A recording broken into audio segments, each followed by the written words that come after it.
може да се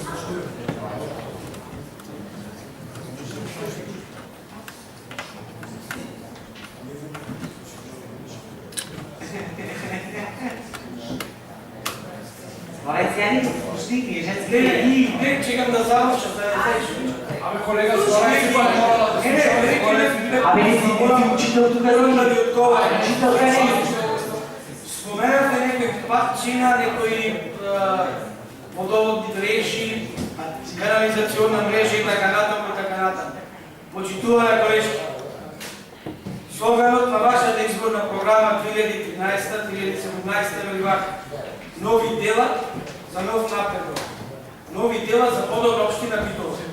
Овие се нови дела, изградба на обична канализация или попълнуване на дупка зала се ново дело, така? Почитувана колежка. Тие се основни тековни работи, кои што треба да ги извршуваат јавните предприятија на община. И немој да мешате баби и жаби. Ние говориме со факти и говориме со вистински проекти, кои што сте ги реализирали или не сте ги реализирали. Бидејќи бев прозван, а во минатиот говор ви споменав дека ќе ви кажам, се потрудив, тој да го направам. Еве ги вашите дела пак.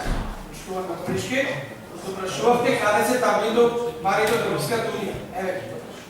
Значи, овие се таблите ставени во Битола, каде што овие капитални проекти се изградени со пари на Европската унија.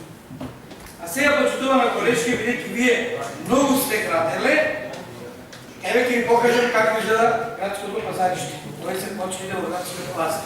Еве ми уште една фотографија од градското пазар. Ова е дело, ваше дело, ново дело за нов почеток.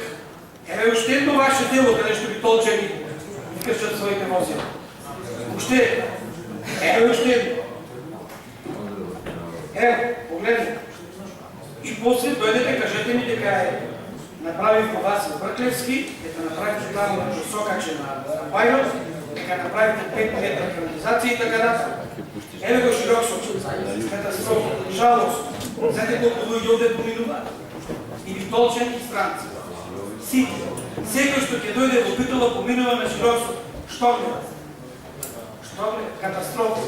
Оној саркофагот што го правите 5 години го споменав таму, камионите што влекуваат да носат дотур на материјал и направија почвите пусте.